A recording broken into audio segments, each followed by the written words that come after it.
Okay, for a second, I thought you were going to say you're going to be like with Florida fans or something. And I was like, what's going on here? Do I look like a moron?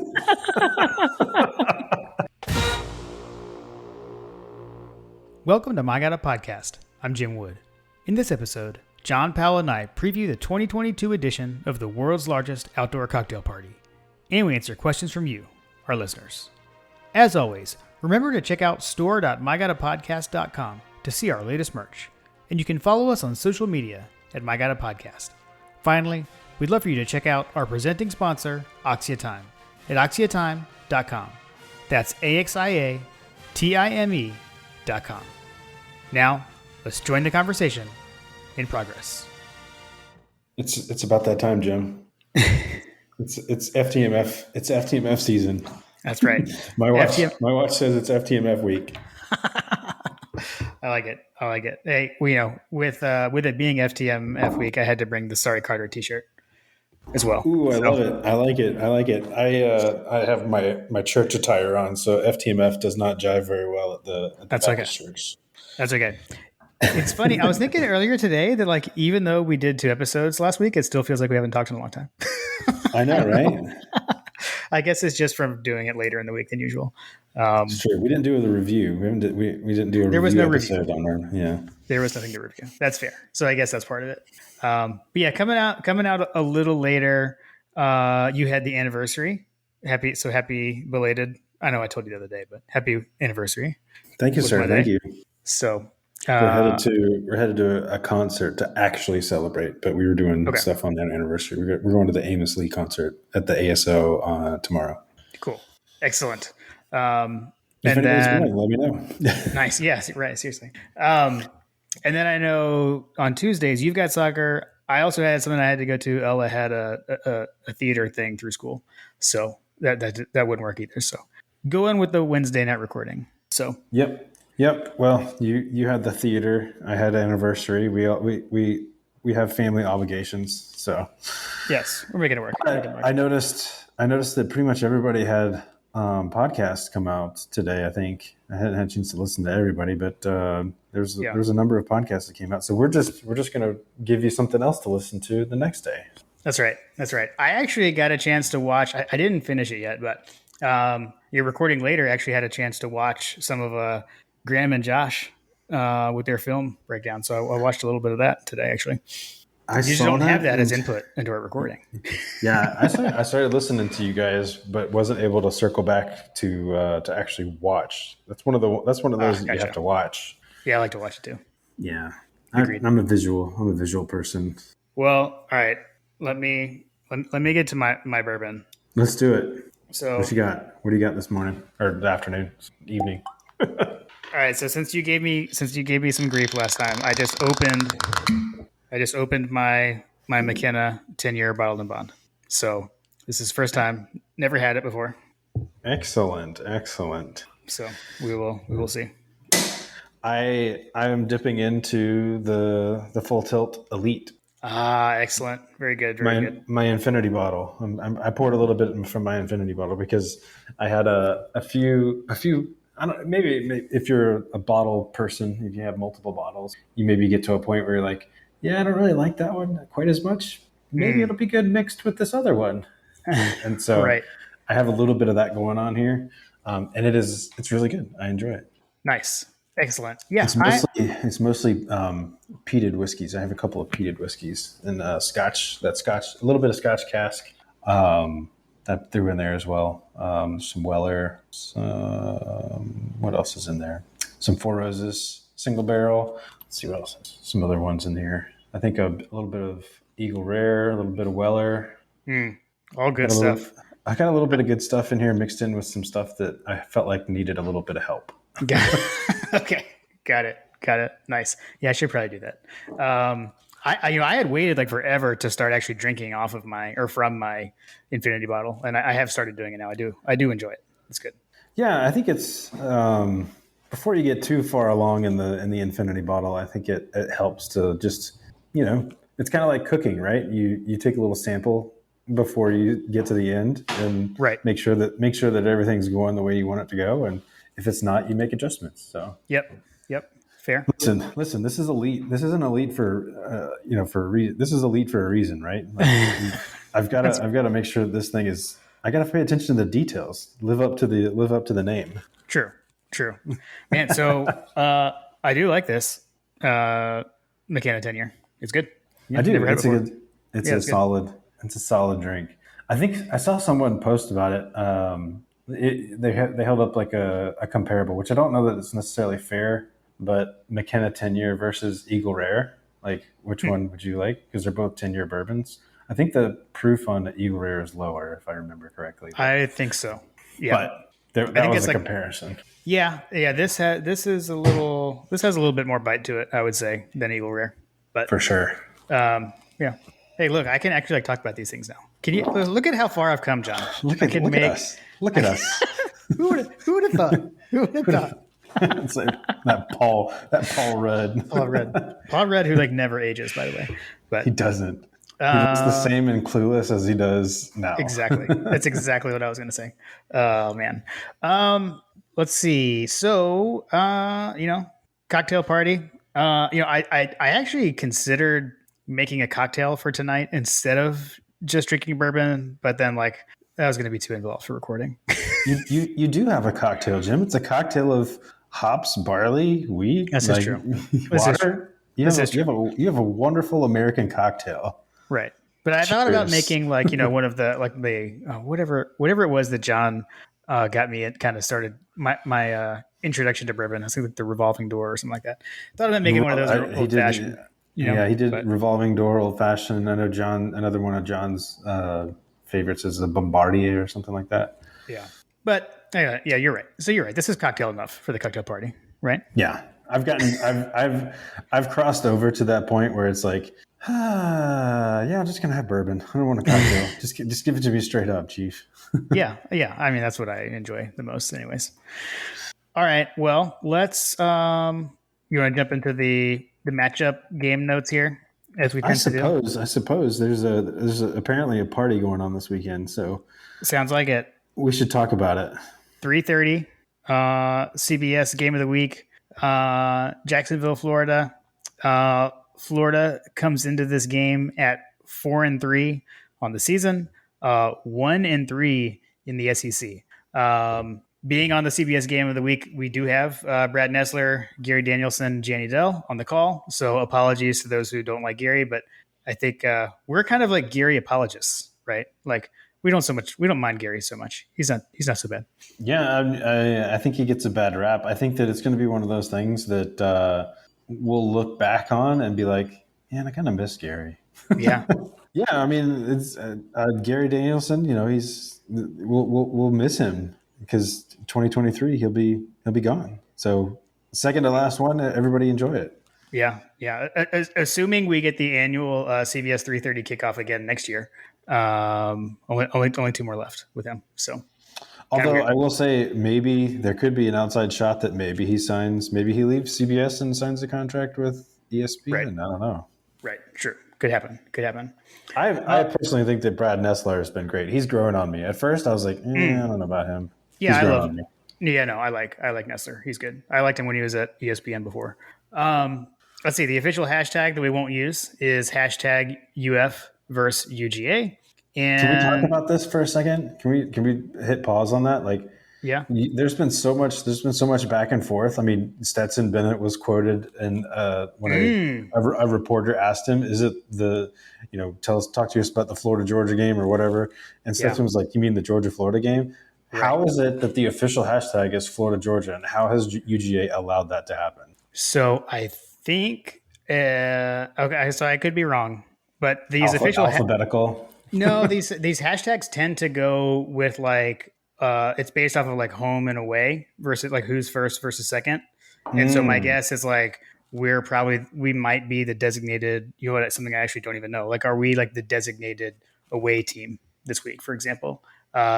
That could be it while we are second, which I'm not actually sure. I know CBCR2 has Florida listed as the home team, but I don't know if they're going alphabetical for neutral there. I'm not sure.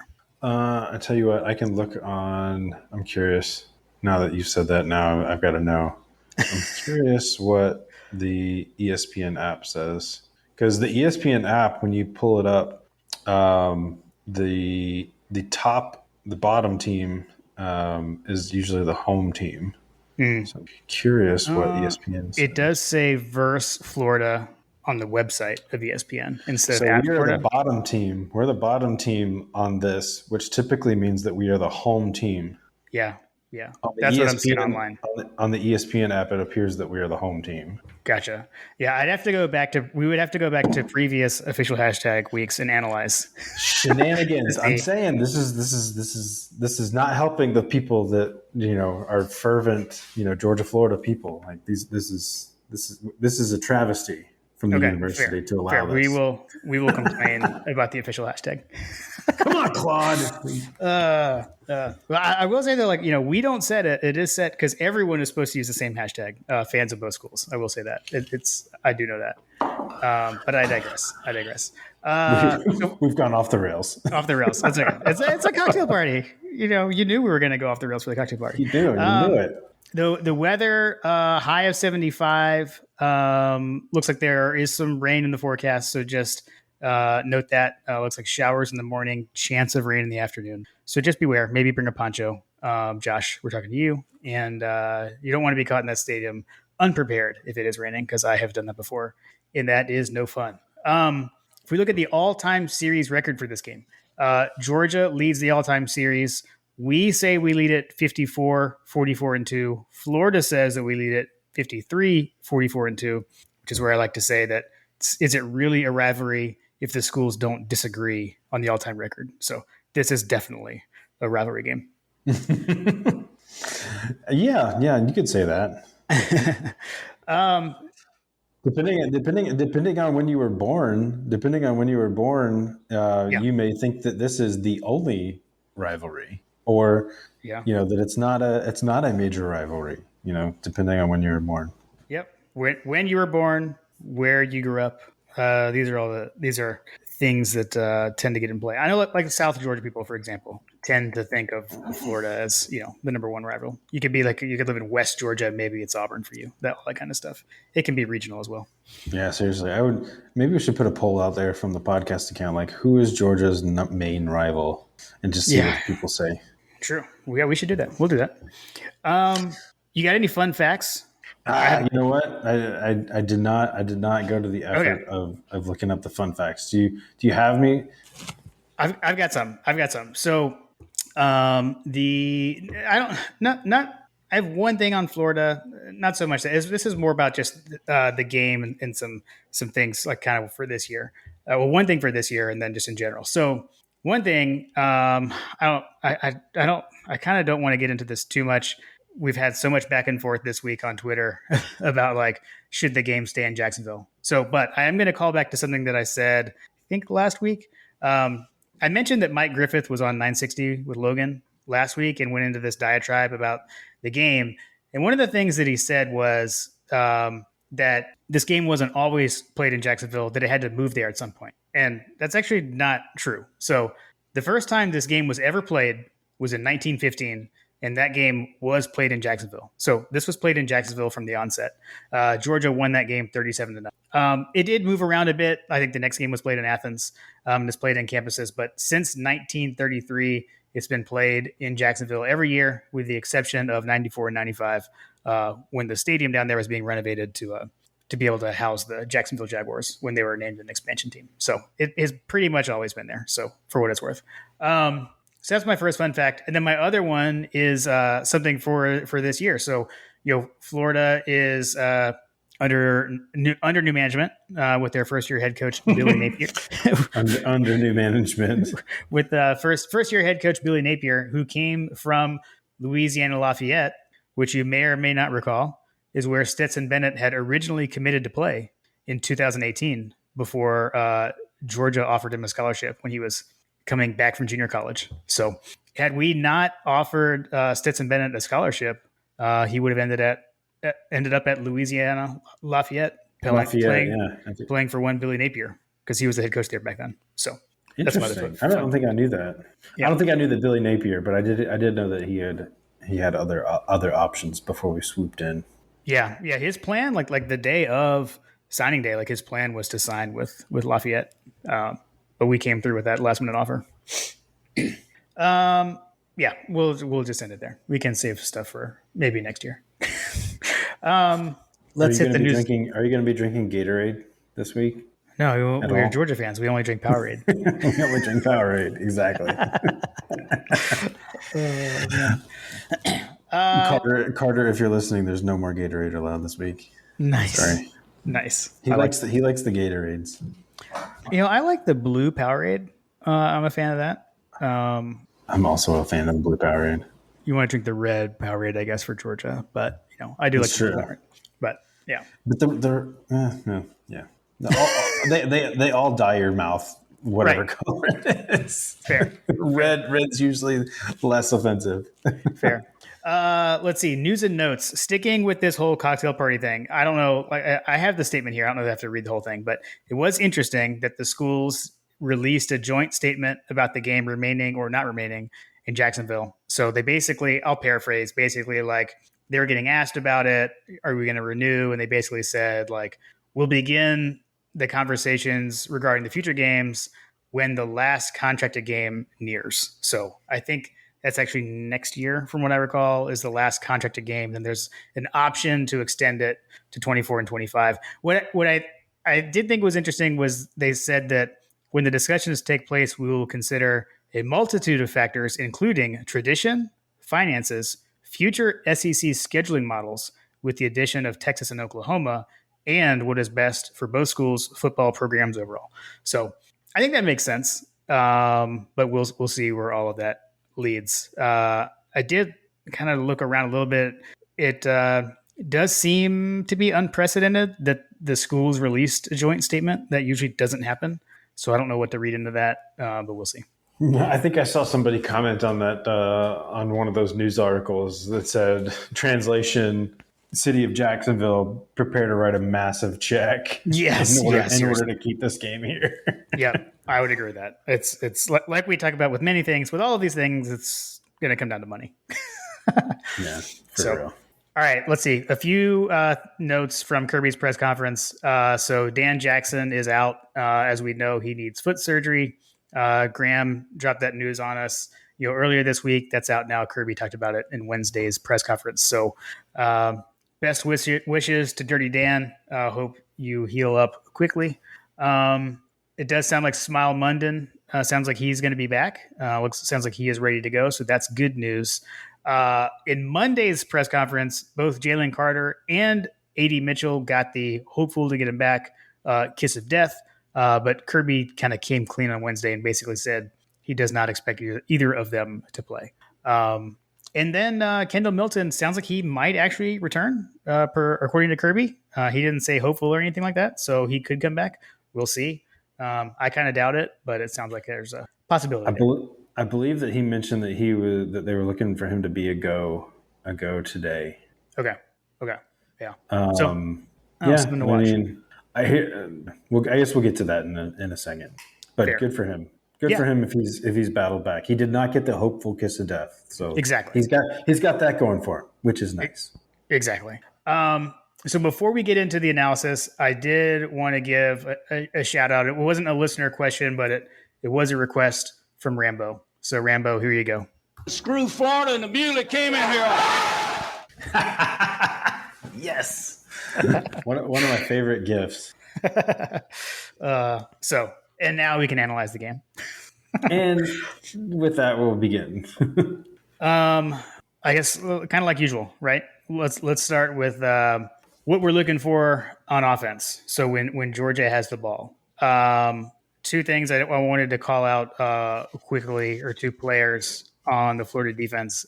They do have a couple of former Georgia players that have transferred to Florida, which is kind of weird. So you've got Brenton Cox at defensive end, and they've also got Jalen Kimber at corner.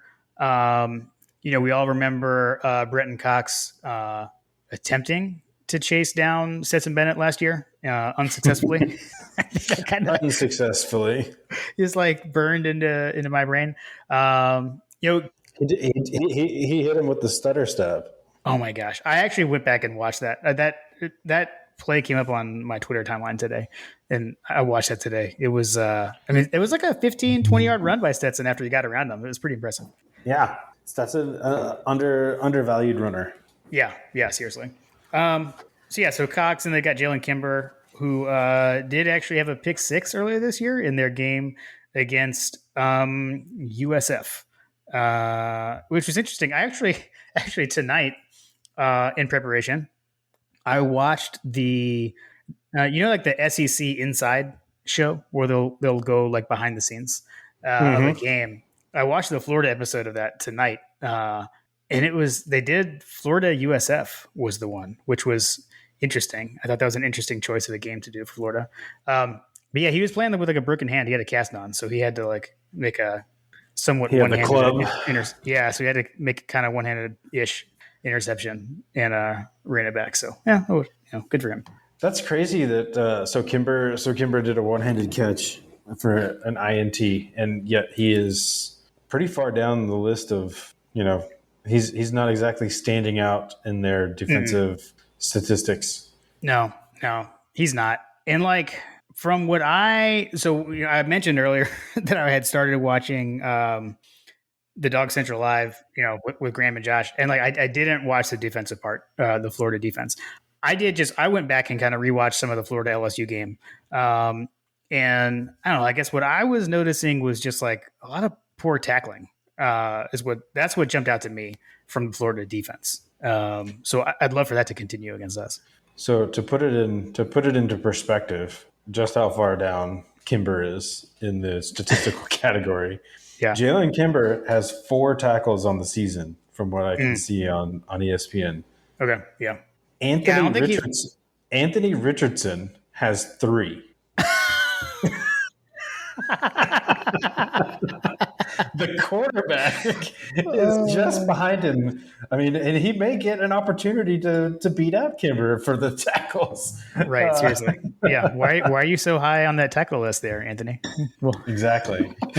I can't imagine why he's so high. Yeah.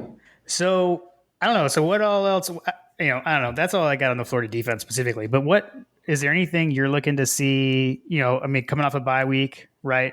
Like out of this Georgia offense.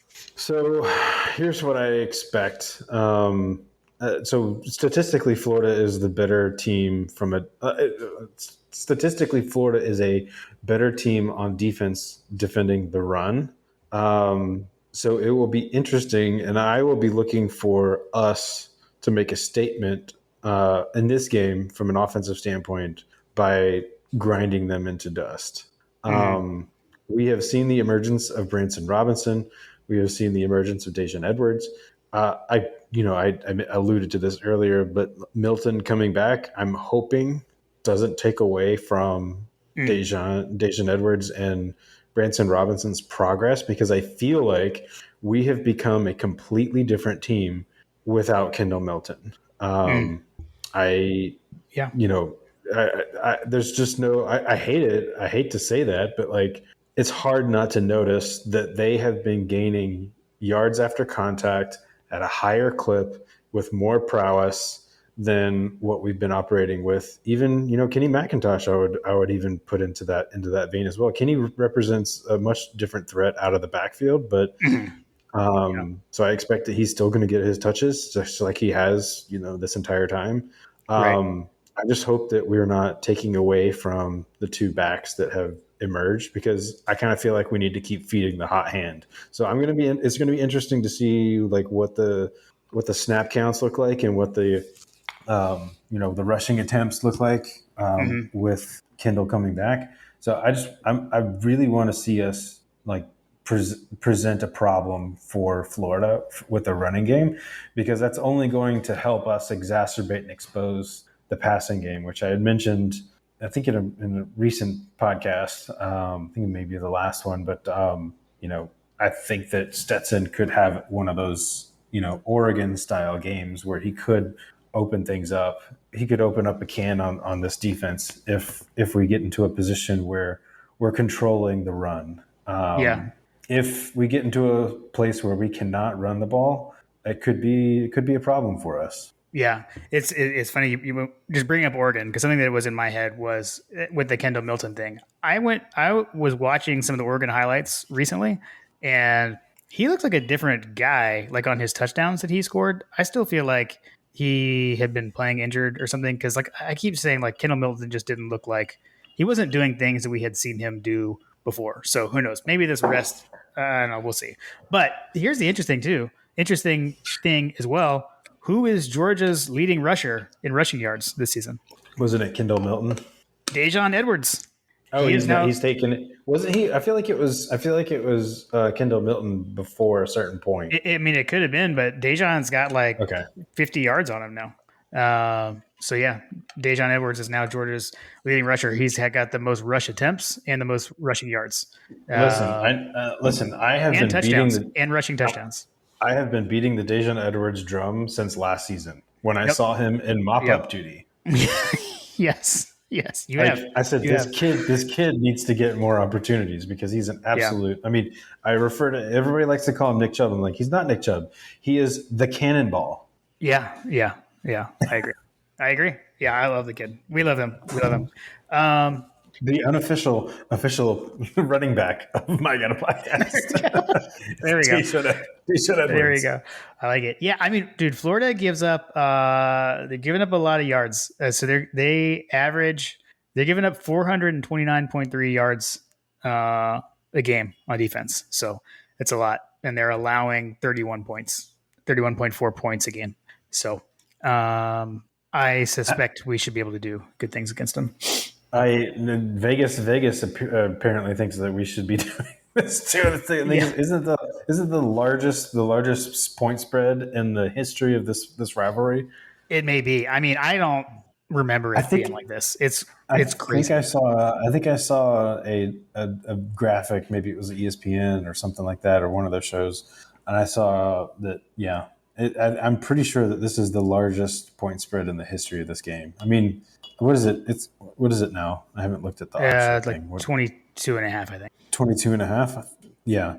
I mean, please, dear listener, when was the last time you had a point spread like this coming into the Florida game? It's crazy. And actually, you know what? Something I kind of meant to mention earlier, but I'll just mention it now. When we did our show over the summer when we had John Smith on, we had a question from UGA Hoops Mafia about like what was the biggest potential trap game for the season, right? Because it was one of our off-season episodes. And I think you had said South Carolina, just because but that was like you admitted that was fully from your hatred of South Carolina, and like time of year when that happens. John said Mississippi State, right? And then I said Florida. Like I was kind of half joking. So like full disclosure, I was trying to make a joke, but I was like, are we at the point now where Florida could be a trap game, heading into the Tennessee game the following week, kind of a look ahead type situation. So, whatever. Anyways, it could be. I mean, so here's the thing, like you think about like what would, well, I mean, we can get into this when we get into the actual score predictions, but I'll end up spending 10 minutes on this. So let's just move on. Why don't you spend 1 minute on it? I mean, I'm just saying, like, if you look at this from I can break it down by offense, defense, right? So we're talking about Georgia's offense and Florida's defense, right? Mm-hmm. That's the general talking we're allegedly on, even though we've gone completely off the rails. It's the cocktail party. It is a cocktail party. It is the cocktail party. I'm only 2 bourbons deep at this point, so it could get worse. So good. So you've got from a defensive standpoint, what they would have to do is, I mean, how many turnovers do you think that Florida would need to get in order to even come within striking distance of beating us? So you have to have like an epic meltdown from Stetson Bennett. Maybe like the likes of which we haven't seen since maybe like the Florida game that we lost a couple of years ago, or SEC championship game. We got interceptions, and maybe you have a Missouri situation where our reliable receivers drop the ball, things like that. Like Right. there's so many things that would have to go wrong from a UGA offensive perspective for them to even get within striking distance for their offense, which we haven't gotten to yet, and I'll get to that point in just a minute. So, like from a UGA offensive perspective, what do they have to do in order to put this game out of reach? And it's the age old, control the ball, control turnovers, all that stuff. Like if we don't turn the ball over, we win this game running away. Period. Yeah, and I think if a lot of people have been, I've heard it brought up so many times this week, right? That like the flurry at the end of the first half, right? That was spurned by the defense with the pick six and all the turnovers that Florida had, but people just pointing out, right, that our offense hadn't really done much until that point, right? And then we had the 21 point explosion in like a minute of game time at the end of the first half last year. Different staff for Florida, so it doesn't really mean a whole lot. Totally different. Yeah, no, I mean, so there's that. But then the other thing is too, our offense wasn't having a good. What's that? Also, completely different quarterbacks, right? Well, no. Well, when we're talking about for Florida, no, because AR-15 did start that game. But I think Stetson is different now than he was last year. Right. Talking about our offense, and like he had a slow start in that game, so very different. So yeah, I don't think that's really much of a comparison and thing to so much worry about. I do feel like our offense has looked pretty dang good of late. Have the bye week to get some rest. Don't expect to have AD back, but Ladd, I think we could see that his toe was bothering him. Hopefully that off week did him some good, and look for him to. The kids. He's had some drop struggles, but he just didn't look like he was running right. So hopefully with that healed toe, I'm looking for a bounce back from Ladd as well. So. I believe Graham had some updates about Ladd specifically in one of his recent updates. So if you're, head on over to Dog Central to take a look at some of the latest on the injury reports. For sure. And then obviously we should, we still haven't seen a lot of Kearis. We never doubt Kearis. Could we see some him here? I'm not sure. I don't know. He's been kind of a role player, I guess I would say. We need to ask some of our insider sources what's going on there. I do. That has definitely been something that's been top of mind. I just jokingly referred to as Dejon Edwards is the unofficial running back. We have not forgotten about, but I feel like that. I don't know. I just feel like that it's a targeting issue, like a targets issue, not targeting, but. Yeah, I know what you meant. I feel like that whenever he does get throws, that he's producing. But I feel like that maybe there's just too many weapons on the field that are just so glaringly obvious. Like you've got Darnell Washington, you've got Brock Bowers. Right. Like when those guys are on the field, they present substantial mismatches when they are running down the field free, hurdling over people. Like, yeah. And Ladd is one of Stetson's favorite targets. Like he has been one of Stetson's favorite targets since the beginning, and I think that's part of the reason why Jermaine Burton left. And so, I know Kearis wasn't exactly 100% last year. At least that's my theory. He should be better. I think he's looked good. I think that he just needs to get targeted more, and maybe there's just not that mojo there with him and Stetson. But yeah, you can't ever count Kearis out because if he has like a breakout game in the SEC championship game or a CFP game, like I'm all for it. But like, I would love to see him get more involved for sure. Agreed. Cool. Anything else on the offense?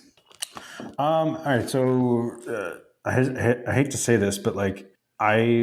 With the looming game that we have coming up in the following week, do you expect if we're at what point, what does the score need to be at halftime or third quarter or whatever for you to start pulling people? Because I have a feeling that this is going to be a situation, the point spread is the indicator, right? So if we're up by 23 points at halftime, do you start pulling people at halftime or do you take the foot on the gas? All right. What does my hat say? I have a feeling that that's probably going to be what happens given the head coach that we have. Yeah. So um, since this is an audio medium, I'm wearing my FTMF hat, and yeah. Kirby hates these guys, so I'm not sure he's going to take the foot off the gas. Kirby does hate these guys, but here's the thing. You could keep your foot on the gas, but let's maybe not so much have Stetson Bennett and Okay. and Dejan Edwards with the Right. foot on the gas. Let's maybe Carson Beck. Like if Carson Beck comes out there slinging the ball around like he did in the last game, like let's keep that mojo going. And by all means, like pile on the points with Carson Beck. Okay. But Fair. leave my Brock, leave my Darnell, leave my like leave all them boys on the sideline and just let the backups FTMF. Yeah, I mean, yeah. So I understood. Okay, message heard. So your goal is get to the point where we can get the bubble wrap on these guys. Yes. Yeah. I can already feel that. I mean, there's a very real situation, and we haven't gotten to the defense, but like, Yeah. particularly on the defense, and frankly at the wide receiver position, because we came into the season with like an embarrassment of riches, and AD Mitchell goes down. We got Lad McConkey having issues. You got Brock having issues. Yeah. Like I want to protect the depth that we have because we have a big game coming up next week, and we need our A players, and win that game, and you lock up the SEC in a few weeks or whatever. But we have bigger things on our horizon that we need to have players ready to go, and I don't need them getting injured. I don't need them getting injured at the end of the game because Stetson decides that he's going to tuck the ball and run for 10 yards when we're up 30 points and get absolutely clobbered out of bounds. Right. I know you're having flashbacks. I just saw the Vanderbilt flashback in your head. That's okay. Yeah. All right. Well, we can get to the defense in just a minute, but before we get there, did want to take a moment to remind our listeners that season 3 of My God a Podcast is presented by Oxia Time. If you want to commemorate the Dogs' national championship in style, you've got to check out their Georgia National Championship timepieces. John and I both have one.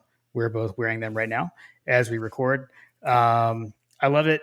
One of the things I guess that I kind of wanted to point out is, like unlike some other watch companies, they have these like college branded watches. On this one, like you're not going to find Oxia's logo on the dial on the face of the watch. So the entire design is focused on the university's logo and the university's color. So you've got the Power G, you got a bunch of smaller Power Gs there on the face, as well as the official, 2021 national champions, like the official CFP logo. So these things are fully licensed by both the University of Georgia and the College Football Playoff. So definitely got to go out there and check these out. Yeah, it's for sure going to be the highest quality watch that you're going to find with UGA national champions on it. For sure. So exclusively for our listeners, you can get 10% off these timepieces by using the code MyGottaPodcast at checkout. So be sure to go check them out. Oxia Time, that's oxiatime.com, AXIATIME.com. And these are custom watches that you've got to order because we've got Christmas coming up, guys. That's right. You want to get it for Christmas. You want to order it, by Cyber Monday. So, right, by Thanksgiving time, you can get it in time for Christmas. All right, John, let's talk about that Georgia defense and the Florida offense. Looking at, so we do have Anthony Richardson, AR-15, as he was called at one point. So he's a sophomore, redshirt sophomore, I think, right? So it's interesting. So he's 96 of 170 for 1,367 yards passing, 6 touchdowns, 7 interceptions.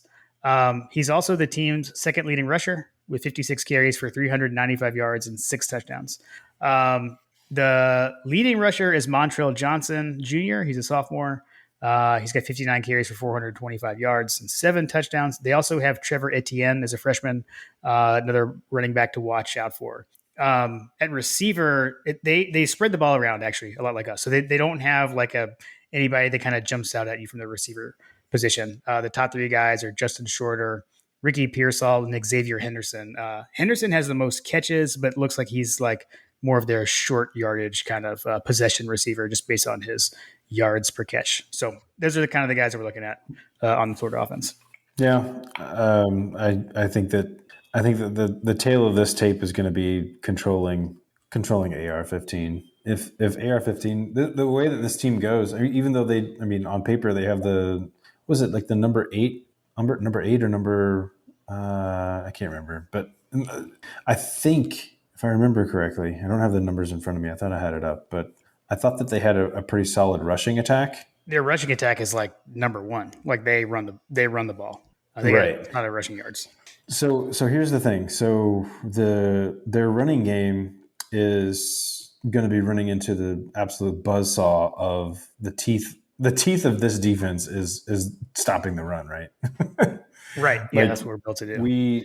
We've always been built to keep pace, and I believe that if they're going to try to run up the gut, there's no that's not going to happen. If they start running sideline to sideline, that's also not going to happen. Matter of fact, if they start running sideline to sideline and AR-15 starts trying to bounce things outside, this is probably I'm not saying probably, this is the most disciplined defense that they are going to face.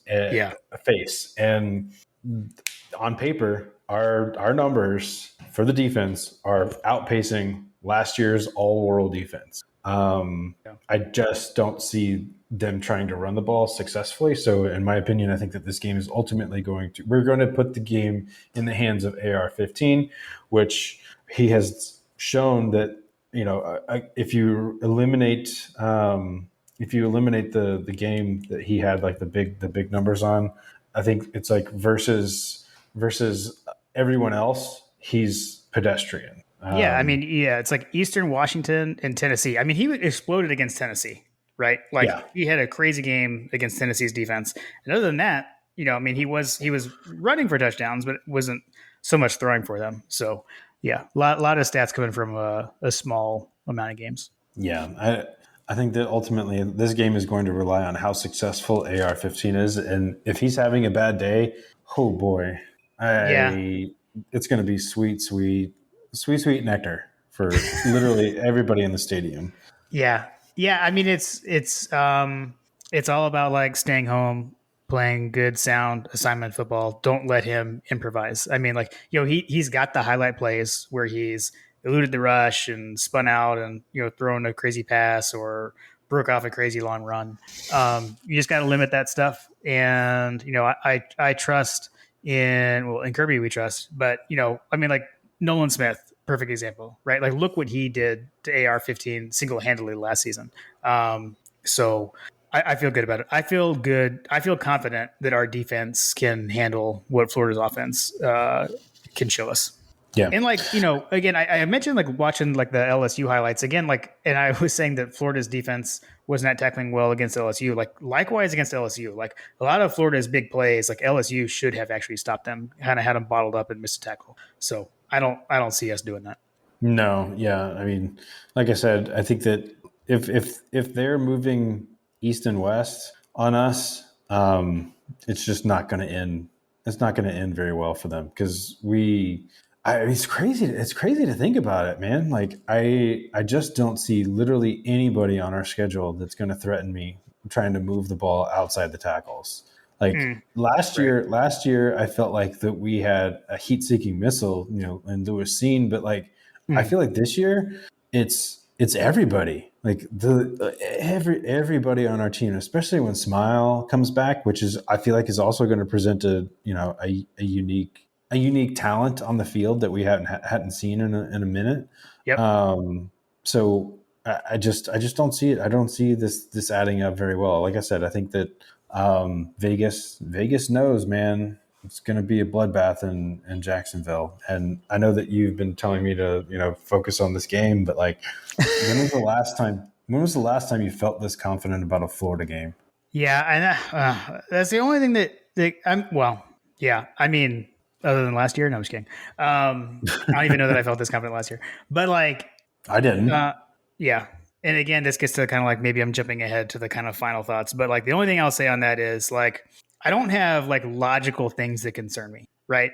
Like the only things that concern me are like Munsoning type things, right? Yeah, like, for sure. Like, are we overlooking them? are we taking them seriously enough? Are people looking ahead to the next game? Things like that. Like those are the kinds of things that concern me. But that's where the in Kirby we trust. I feel like you have to dial that in and trust that he's going to get these guys ready to play against these guys. And again, like we said it, I'll say it again, FTMF, and like think to Kirby's halftime speech last year. Like after we lost to these guys in 2020, Kirby was pissed, and it showed last year with the now leaked tirade of the halftime speech that I was going to put that on the soundboard, but there was too many sorry Carters for me to even try to deal with it. So like I left it alone. So I'm not going to play it, but like he hates Florida. He hates Florida, FTMF. So I trust that Kirby is making me not worry about the Munsoning type things as much, as I would have said in years past. Yeah, I would agree with that. And you have, ironically, we have Steve Spurrier to blame for that. Had he not done what he did in Athens, where Kirby Smart was on the field to feel that they created in part the man that is Kirby Smart. So maybe we should thank Steve Spurrier for some of what he did, because tough love, like out of failure comes opportunity, that kind of thing. He took that to heart and has taken it fast forward 20, 30 years or whatever, and he's manifested that hatred on the field with not only this is the coach that has been coined for that speech that you talked about from last year, either the speech or I say speech, but like the quote, he was caught on camera talking to the police officers. He coined the FTMF phrase. I believe wasn't it after this game when on the press conference when he got in trouble with his wife, like when he said, I told him, how about those dolls? Yeah. I think that was Auburn, but we'll. Okay. Sorry. But but it was the FTMF that was like the walking off the field. It wasn't like to someone to a press member like the other one was. No. Man. But yeah, man, this guy has a passion for this team. He has a passion for this university, and he is not going to allow a team like Florida to sneak up on us. Amazing, particularly in the state that they are right now. Right. Agreed. Okay, so I'm going to give a little inside baseball right now. So apologies if I seem distracted. I'm scrolling my phone because I just got a text message with a GIF request from John Tweet Sports, which if you're listening to this, check the GIF that we used as the tweet. Shoot, now I can't find it. The GIF that we used as the tweet for this, it's the Kirby smacking the gator with the frying pan. John needed that GIF, so I just sent it to him. I have that GIF. I just sent it to him. So anyways, so that's what I plan to use as we the tweet that announces the new episodes available. All right, it's a fantastic GIF. It's a good one. Okay, so special teams. I'll give the same note that I plan to now give every year in Jacksonville. Just reminder. You only hear this kind of analysis at My God Podcast. Watch out for the swirling winds in Jacksonville. You never know what's going to happen when someone is kicking the ball, especially if you're kicking toward the open end of the stadium or the end of the stadium that's facing the river. Watch out. Beware of the swirling winds. So just remember that. Swirling winds. Hopefully that doesn't impact our special teams, which we could get to at some point, because I do have some fun facts there. No, this is the special teams moment, John. Oh, this is the moment. Okay, sorry. This is it. We've arrived. We have arrived. Hopefully that doesn't have any impact on our nationally ranked third scoring leader. Yeah. Jack Pod leads the SEC in scoring, but is also tied for third nationally in scoring. Did you know? I did not know that. I did not realize that. Nice. Yeah. Nice special teams fact there, John. That was my special teams fun fact. I didn't have any fun facts at the beginning, although we are playing the Florida Agricultural School or whatever it's called. That's something that I did run on Google. The Florida Ag. We're playing Florida Ag this week, Jim. Yeah, they were. I did see some of that. There were like multiple schools that kind of merged into what is now known as Florida Florida. A&M. And here's a fun fact. Apparently, that Florida Ag College was based out of Lake City. Have you ever been to Lake City? Lake City. No, I don't think so. Lake City, Florida is like literally like the worst place ever. It was worse than Gainesville. It's worse. I take that back. I haven't been to Gainesville. Me neither. I wouldn't even know. So, but Lake City is literally in the middle of the state. It's kind of ruralish. So like, I don't know. It's not fun. Gotcha. Well, I think if there's nothing else on special teams, we can probably head to the listener questions. I hope that Jackpot and Bruce are just sitting on the sideline all day long, other than kickoffs. I love that you just said Bruce, because in your head you were thinking Bruce Thornton, who was a corner when we were in school. Wait, Brett Thorson. Brett, dang it. Brett Thorson, not Bruce Thornton. But hey, these are the kind of mix-ups that I quite appreciate, actually. As someone who took military science with Bruce Thornton, I love this reference. Brett. I knew what you meant. I feel so bad.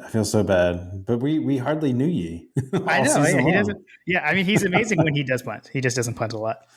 He did have a season long of 56 yards versus USC. So when he's called upon, he has gotten it done. He's averaging 41 yards per punt, which is 5 have landed inside the 20. So I appreciate it. He's awesome, man. Like, I felt like we were always missing out on the Aussie punter, and now we know what it's like, and I rather enjoy it. Yeah, we know what it's like, but like we also haven't exactly needed him. At some point, Brett, you're going to be called upon to drop one inside the 20, and we're going to remember this moment. True. The unofficial official punter of My God, a Podcast. Fair. Noted in the special teams notes. Amazing. Well, as we go into the listener questions, I did want to add one more thing. When John, when we set out to make a podcast, we were like, okay, we're gonna have a podcast. How do we record a podcast? So we did have to figure out a little bit about like how we were going to record this remotely. So if you were ever curious, we do use a platform called Zencastr.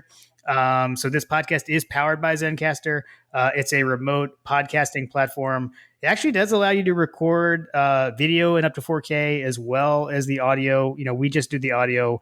That's more of an us thing, but the platform does support it. So if you're looking for like an all-in-one solution, definitely go check out Zencastr. It's what we've been using really from the start, from the get-go. And we're now actually hosting our podcast there as well. So if you are interested, go to zencastr.com/pricing and use code MyGod. You'll get 30% off your first 3 months of Zencastr Professional. We want you to have the same easy experiences we do for all our podcasting and content needs. It's time to share your story.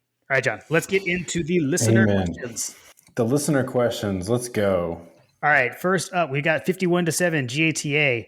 During the 2007 game, what was the first thing you said as you watched the team run on the field after the first touchdown? Do you remember? I do remember.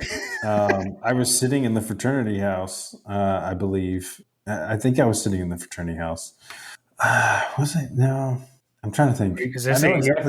I know exactly what I said. I think it might have been on one of those days that I was in Athens, but I can't remember exactly. But either way, I do remember saying like, "What the hell?"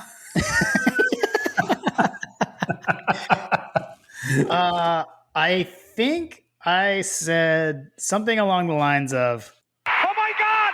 I couldn't believe it. I was at home. I do remember I was at home. I remember my sister was over at our house, and I do remember so I guess it would have been like, Kim and I, probably my sister and her husband, Greg. And like, I remember like my sister and I like kind of freaking out and just being like, because, like the commentators, I mean, it was a CBS game and they were like, this was planned. And so, which I agreed. I mean, the whole team's not going to do that. I couldn't believe it. I thought there was going to be a fight. I guess good thing. I think, my God, I'm pretty sure it was the first thing I said.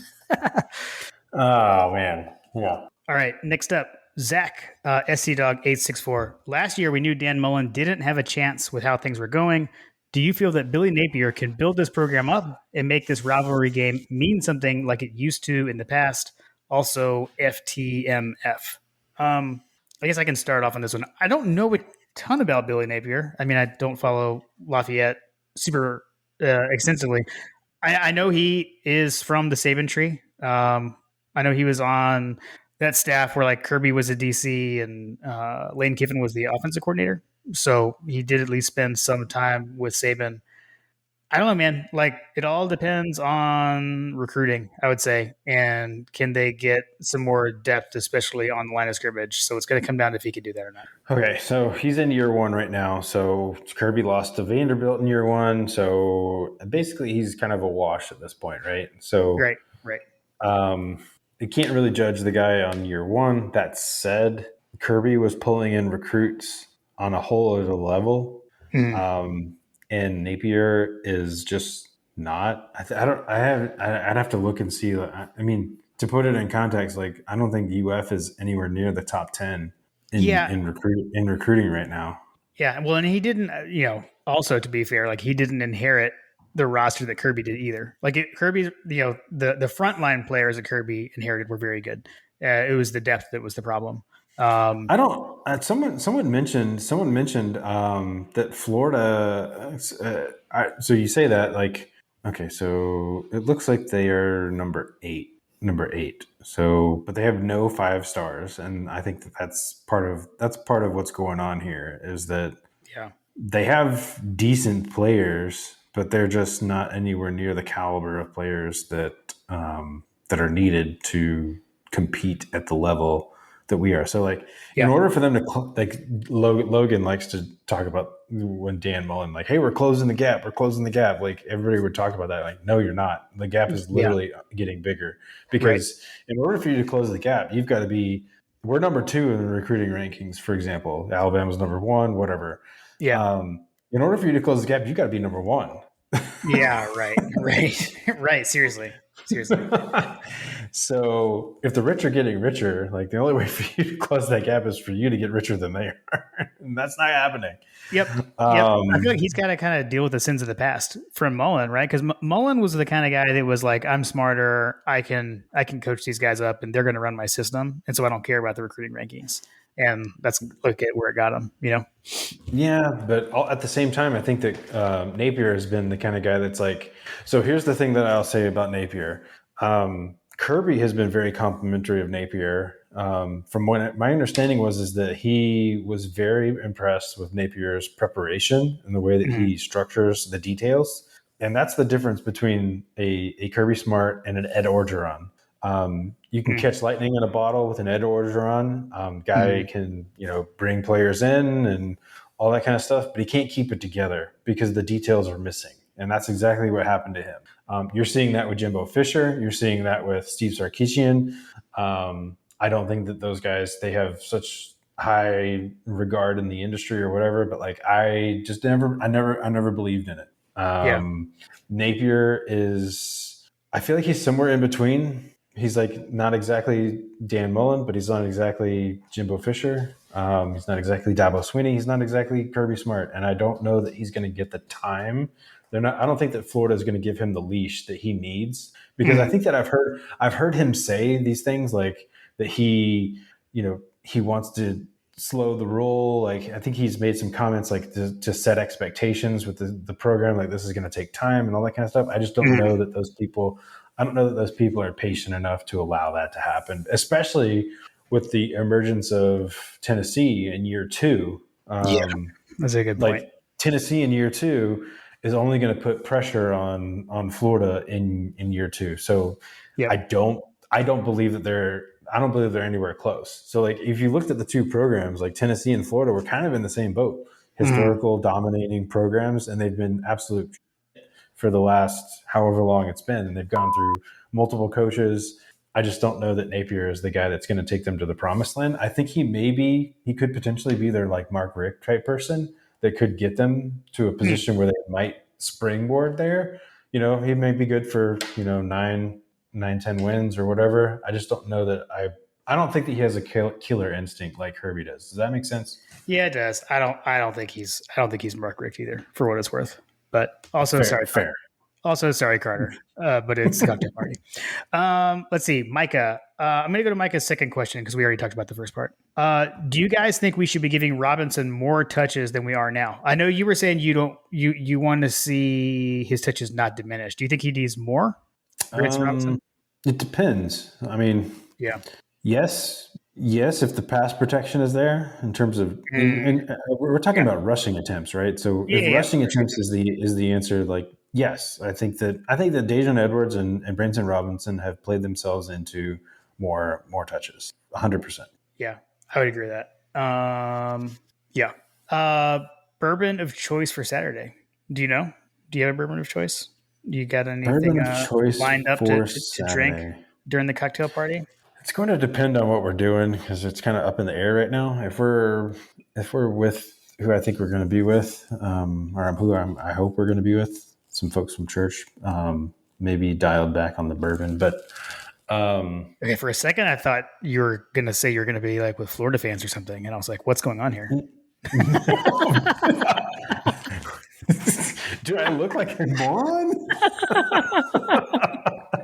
No, sir.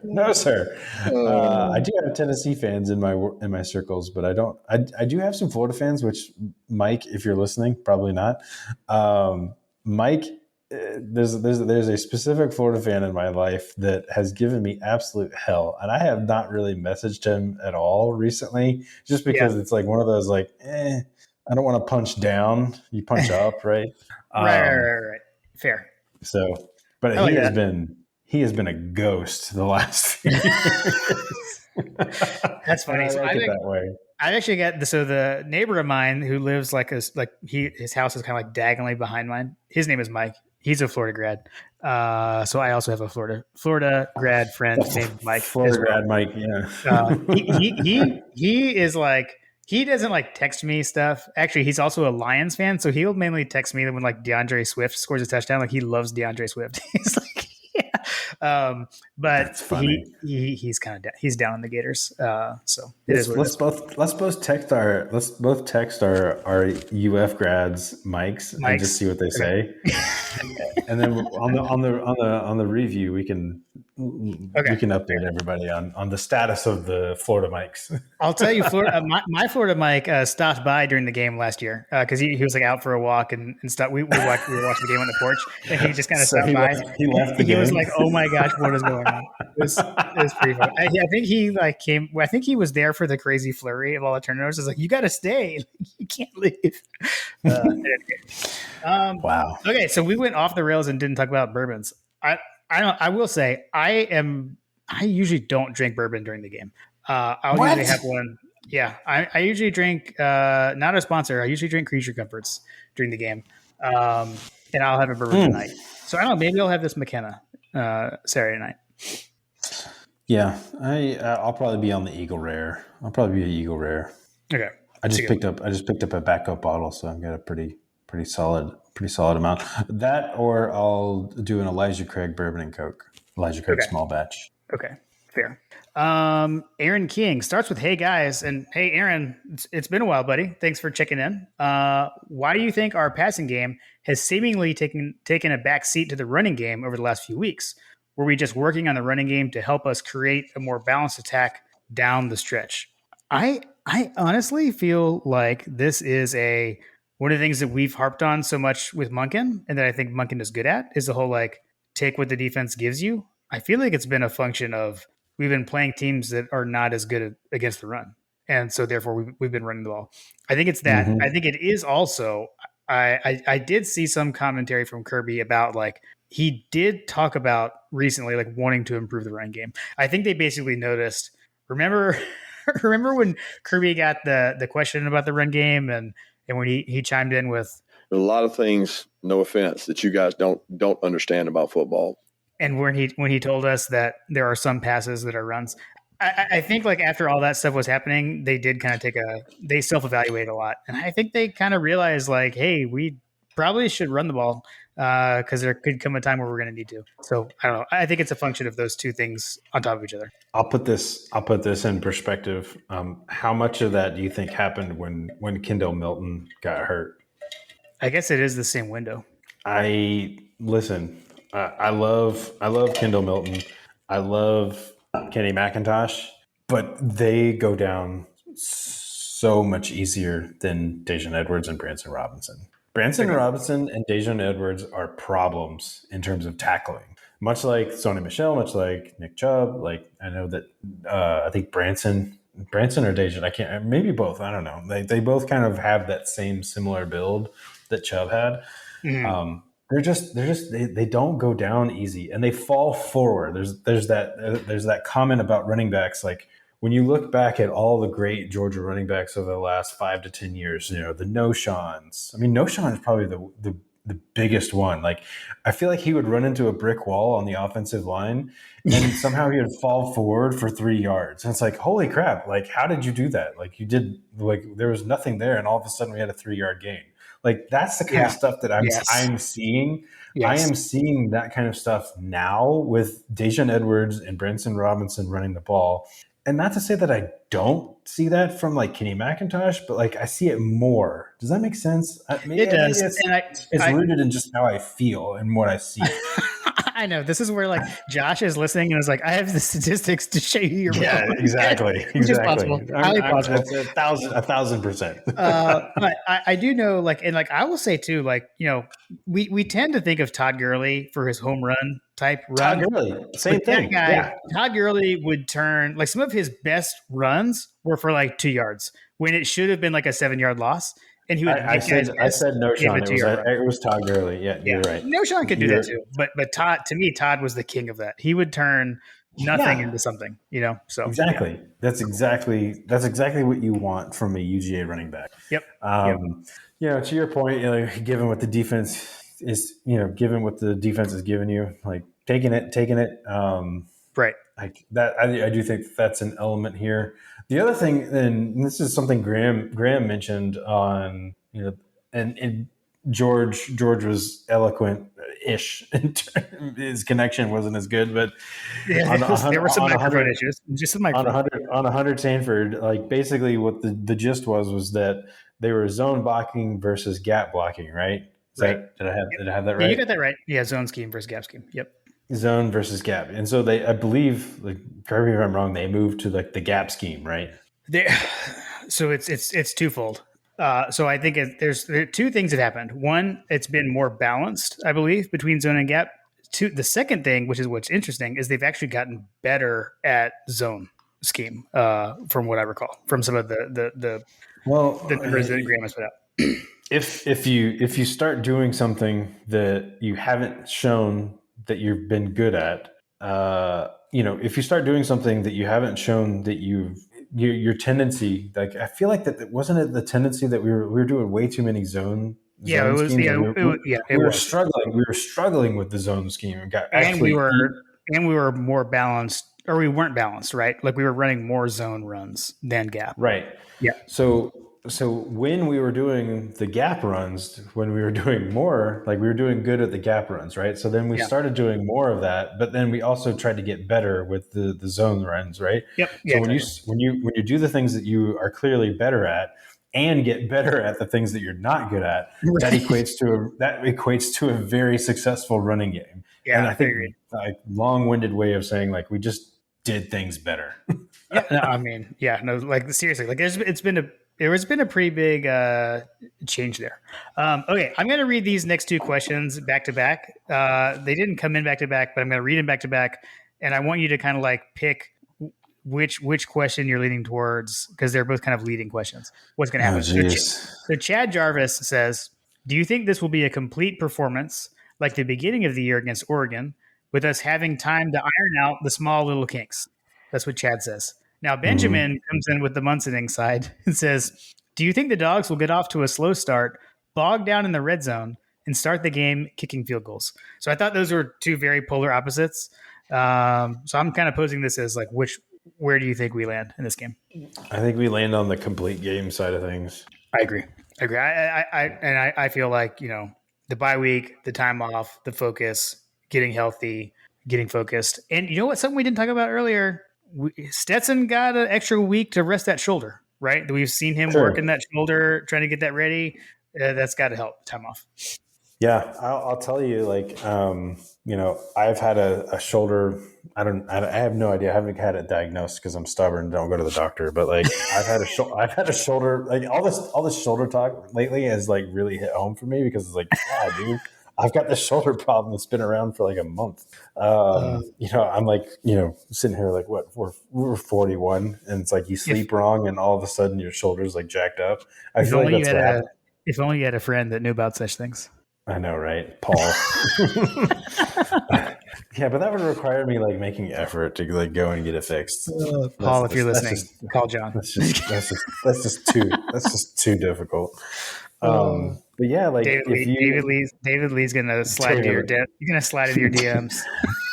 David Lee's like, you need labrum surgery. Yeah, I feel like that I've had a shoulder injury that I have had from repetitive motions. And so I'm sure that Stetson is in that vein too.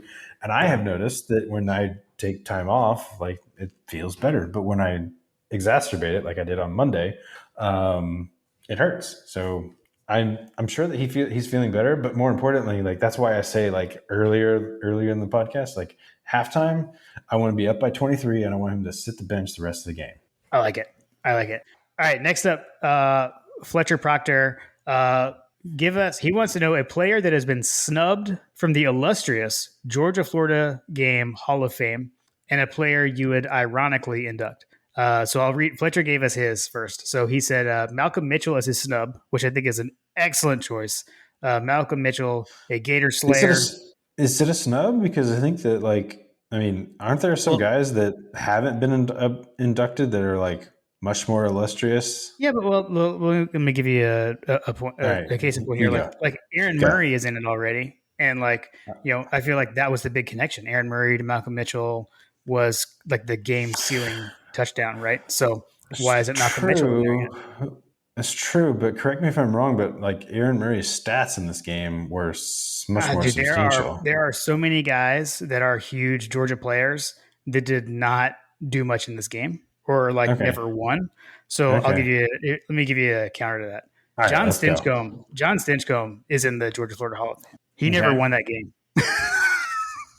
So so I feel like Malcolm Mitchell should be in there. Well, when did he get inducted versus when he played? I can actually give you that answer. John Stinchcomb. He was inducted last year. Yeah, last year. And so, it was earlier. He's pretty far removed from his playing time. So, like, Aaron Murray was inducted in 2018. That's, So, I don't know. Like I'm saying, he never won it. Boss Bailey also was in this and never won in this game. So, I'm just saying. Here's something to think about. So, Aaron Murray got inducted in 2018. Tim Tebow got inducted in 2017. Yeah, it is crazy. That's crazy to me. Like looking at the Florida list, there's so many guys that like I would have inducted way before, like whatever. Yeah. And then he wanted his snub, or sorry, his ironic was Felipe Franks or Chauncey Gardner. So Chauncey Gardner was the guy that like said Fromm only throws slants, and then like got hurt when Fromm threw a slant to Swift. Okay, so mine. I am going to go with Mike Bobo as my snub. So Mike Bobo is not in there. And he ended the drought. He was the quarterback of the drought-ending team in 1996. Right? Bobo should be in there. Oh, my gosh. That is a snub. Right? So, like, Robert Edwards, was the running back on the team. He's in there. Mike Bobo was not. So Mike Bobo is my snub. Who did Mike Bobo piss off at the Georgia-Florida Hall of Fame? He's got to be in there. Oh my gosh, that's egregious. That is egregious, right? I feel like that was a good one. Okay. That's a good one. I'm glad that you did the research on that because I would have sucked at that one. My ironic, I have two that I could go with. Noah Brandeis. He was the Florida quarterback that came in for Rex Grossman in that same year in '97. The other one I would add is Jordan Reed, who is actually like a really good football player, but he's the one that fumbled the ball. Well, not totally fair. Like he's the one that Jarvis Jones caused to fumble the ball into the end zone in that same 2012 game we talked about earlier. to end that game. So those are my answers for you, Fletcher. I've got one. I'm going to throw Okay. one out there. Okay, here we go. I'm going to throw one out there because I just looked through the list that you sent me because you were kind enough to send me the list of all of the UGA ones. And I just did a quick search on a particular one because I noticed that the first inductee from the University of Georgia was one Vince Dooley. Yes. Mark Richt is not on this list. Ooh, that's a good one. Okay. Well done, John. Well done. Yeah. I came through in the end. For you, Fletcher. Nice. That's a good one. I like it. We need to get him in there. He'll get in there eventually. I'm just looking. I'm actually like the way that panned out. I was like looking at like, all right, when was this guy done? Like it's an inevitability. So like David Green got inducted in 2012, right? So like I imagine that like in a few years it'll be Mark. Yep, fair. Which, by the way, in case you're wondering, this year the Georgia inductees going in are Champ Bailey, namesake of your dog, by the way, and John Little. So they're going in for Georgia this year. In that same vein, Kirby Smart is not an inductee in this as well. True, and he had at least one interception. He had a big game. Yeah, that same 97 game with Bobo, he had a pick, at least one pick, if not multiple. So, man, what about? Wait, hold on, is Muschamp in here? Is Muschamp?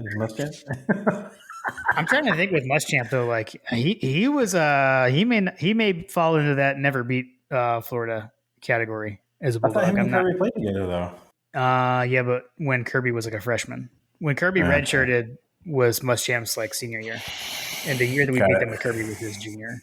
I was just about to say, I think there's a conspiracy with the UGA coaching staff. I'm just saying, could be. All right, friend of the show, Tim Rowley had two things. Okay, he said, "What would it take for Kirby Smart to tell his team to rush the field after a touchdown?" I think he ended up saying. So he said. At the time, incredible, but maybe not Coach Mark Richt's finest moment. I will say, and if you haven't listened to it yet, our podcast friends, 100 Sanford, they had Coach Richt on recently, and he reiterated the fact that he did not instruct the entire team to go on the field. That wasn't what he meant. They all misunderstood him. So for whatever that's worth. Funny thing on here, John, here's what I actually want to focus on. What he offered as to give to Kirby was an epic 2002 Delt party night with Boss and George. Did Big George come to one of our parties? Because I don't remember this. I feel like I missed that one. We have to have this conversation later. We got to ask him. I feel like that he did because I distinctly remember. I believe that it was a Trotline concert that he's referring to because at that time I was living in the house, so I was definitely there. Because I remember like Richard Seymour and Charles Grant coming. Fred Gibson was around a lot. I don't remember George ever coming, but he may have. David Pollock came when we had Pat Green in the backyard. that was the concert that I organized. Nice, well done. Dude, so that was an epic one, by the way. So I agree with him though that I don't think Kirby would never. You first off, because it's already happened, you can't do it again. You can't replicate that. So we'll go to his next one, which is most memorable Georgia-Florida game attended. He said, "I know Jim and I never witnessed a win as undergrads. True story." He said there was a time. True story for me too. And he said there was a time we Delts rented an RV for the game that was epic. Tim was put in stadium jail, as well as a run-in with Rex Grossman partying at the Landing. Jacksonville will do awful things to people. I had forgotten that Tim got sent to stadium jail until he sent that. I need a story on this because I don't think I knew that. That's new information. I got a podcast after dark. I got a podcast stories after dark. Tim in stadium jail. So along that same line, like Wise Dog had a fantastic thread about this game. Like he put out there, and man, if you have not followed Wise Dog's thread about like, hey, what's your most memorable? It was kind of the same question, right? Like, what's your most memorable? We'll have to go. Yeah, we'll have to go find that and retweet it, or put that tweet in the show notes or something because the replies were amazing. I mean, some of them were just like absolutely epic. Like I was like, Yeah. wow, this is ridiculous. So let me ask you this: like, have you ever been to a game that we won there? I know I'd never been. Okay. So that's my default answer is 2004. So I did not ever see a win as an undergrad, but I did see us win there in 2004. It was pretty epic. And I remember I was actually sitting, so I went with Patrick, and we actually had Florida alumni tickets that we had gotten through some connections. So we were on the Florida side, and I was like too young and stupid to be like, hey, maybe you shouldn't act like an idiot amongst Florida fans. And I was super obnoxious. But I was 24 years old. Like, I don't know, whatever. But the thing that sticks is ingrained in my mind was I think it was the last touchdown. There was a pass from David Green to Fred Gibson where like it looked like it should have been intercepted, and Fred Gibson extended his arms and caught it and scored. That's what sticks. And I went like berserk. So that's my moment. That's funny. So I went in 2002 and I went in 2003, and I watched from the fraternity house for 2004. I graduated in 2004. I did not go in 2001. I can't remember where I was. I think it was at home. But I watched. I went with, you may remember, Clay Carlock, Tyler Turner, all those guys. I went with some buddies from the fraternity. We stayed at a Days Inn. It was probably 15 or 30 minutes from the stadium. I have no idea where it was, but man, that was so fun. It was like me, Tyler Cord, I think Adam Allenson, I don't know, some buddies. And That's a good group. it was a fantastic group, and we had all of our significant others and like prospects or whatever with us as well. I think there was a girls' room and whatever. Yeah. Yeah, dude, that was a fantastic trip. And then I think that was the 2002 game, if I remember correctly, because I think it was 03. So I think 02 was when we did the Days Inn thing, and then 03 we stayed at St. Simon's. We did the St. Simon's experience. Yeah. And I just remember fighting for my life at the landing. Like there were so many people at the landing, dude, to the point where I got pickpocketed. To the life of me, I can't like fathom getting pickpocketed by anybody. But like I lost my wallet out of my back pocket in that game. Oh my gosh. You may remember the girl I was dating, but like I was dating Rachel. She was this little tiny girl, and like, you know, there were so many large people around. I was like just pushing people off of her, and just people running into us and stuff. Like I remember distinctly going down the escalator and just being like, "Oh my god, we're gonna die." It's funny because the landing was always like so packed, and like as an undergrad, like I had so much fun there. But like it's a weird thing about that trip, right? It's like I have great memories of going to that game in college, yet we never won. So it's not so much about the game; it was about the atmosphere and the party, I guess. I just remember Tyler coming up to me at the landing with like, I was like, "Where did you get this football? Like, what is this football you have in your hand?" And he's like, "It's a football full of Jack and Coke. It's amazing."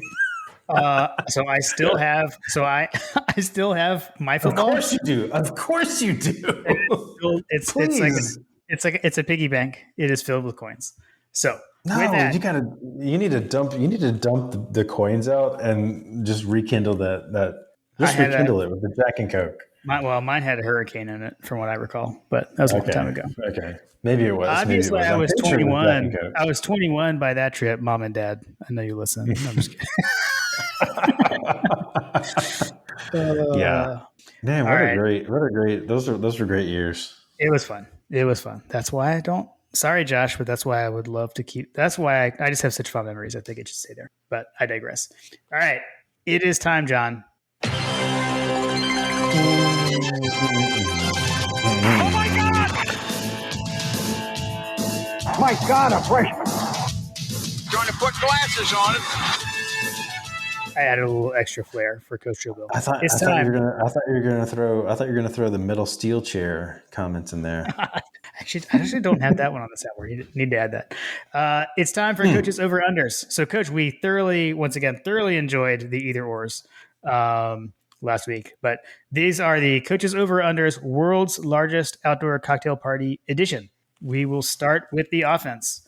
Over under 2.5 passing yards, which, John, I'll let you choose again. You're in the lead. Do you want to go first on this one? I'll let you go first. I go first. Okay. So over Passing under touchdowns. Over under 2.5 passing touchdowns for the Georgia offense. I'm going to go under. Oh, I'm going over. Okay. Up next, you get to go first. Over under 2.5 rushing touchdowns. I'm going to go over. Okay. I'm also going to go over. And then over under 500 total yards. Over. Agreed. Over. Okay. On to the defense. Over under forced turnovers from AR pick six. Over under 1.5. Let's see. I guess it's your turn, I think. No, it's your turn because I answered the last. No, but you went out of turn. That's okay. I'm going to go over. I'm going to go under. Okay. And then rushing yards allowed. Over under 125 yards. Under. Okay. I'm going to go over. Sacks against AR. Over under 1.5. Over. Over. Okay. I'm going to go under. Special teams. Over under 55 punt return yards for Georgia. And I'm going to go over. I'm going to go under. Okay. I'm going to go first on this one. On this last one too. And you'll see why. This is the miscellaneous. Green seat percentage on the Florida side by the fourth quarter at 50%. I'm going to go over. Over. Okay. I figured you want to just match me so we didn't have the controversy. I think they'll be there at the beginning of the fourth quarter. I think they'll leave during the fourth quarter. That was my guess there. That was my logic. If you are a follower of Dog Central, particularly on the Instagrams, but also on the Twitters, Yes. I posted a video about this, and I think there was 2 minutes left in the fourth quarter, and the Florida side of the stadium was completely empty. I posted a video. Go check it out on Dog Central Instagram. It's so funny. I loved making that video. Awesome. It was completely empty. It was completely empty. And this is actually like a shout out to Tony Waller. You can throw him a dog bone because he mentioned it on Wait and Since last Saturday. Great podcast, spawn of inspiration for you and I to start this. But Tony mentioned that like one of his favorite things is to just see an absolutely half empty TIA Bank stadium, and I 1,000% agree, sir. Absolutely. I love it. All right, let's get into our final predictions. So as we're sitting here on Wednesday night recording, Georgia is favored by 22.5. The over-under is 56.5. That gives us an implied score of Georgia 39.5 to Florida 17. Our friends over at Chapel Bell Curve, their CBC R2 SAM model has Georgia 40.7 to Florida 17.7. So not far off actually from the implied score there. Let's see. And then what OddsShark? It is, right? And then OddsShark has Georgia 41.7 to Florida 25.9, which would be a Georgia win, a Florida cover, and the over. As points leader, I'm going to let you go first. That was amazing. Well played. Okay. I mean, like my general, I'll just kind of, I will rehash what I said earlier. And like my general talking points about this game is it's like everything statistically says Georgia should run away with this. Like the only thing that concerns me is like, there's nothing like material to point at these things. It's all like feelings, being scared of days past. But we've said on this podcast, you were the one that said it to me. Munsoning is dead. Munsoning is over. In Kirby we trust. So I'm getting those things out of my head. I've got Georgia 35-17. That's a win. It's not a cover, and it's the under. But that's what I've got. Eesh, Jim. I figured that was where you were going when you mentioned the passing touchdowns and you took the under. I was like, here we go. Yeah. Okay, so I am actually going to go closer to all these predicted scores. I'm going to go 42-17. Okay. I'm gonna throw a caveat out there because I do believe this is going to be the case. Okay. I believe that in the fourth quarter we'll be up. I think that Florida will have 10 on us or something like that, and they'll strive to score the touchdown. It won't be the first touchdown, but there will be a striving for touchdown in the end of the fourth quarter that will put them over the edge to the 17. Okay.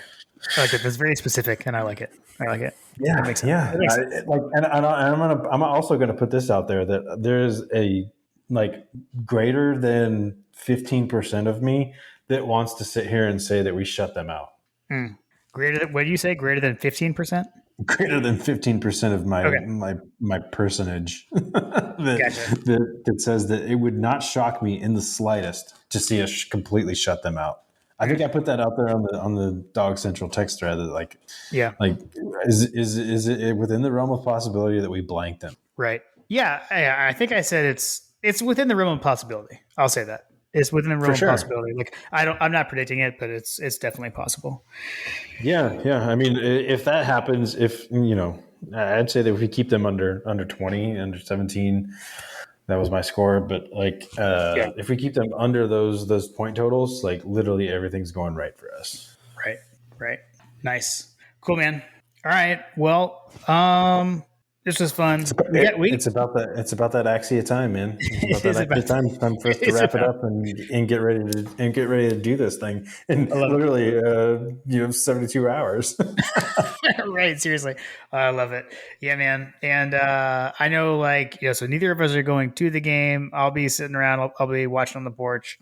Sounds like you've got some things in the works with some friends that you're hoping to. We're hopeful.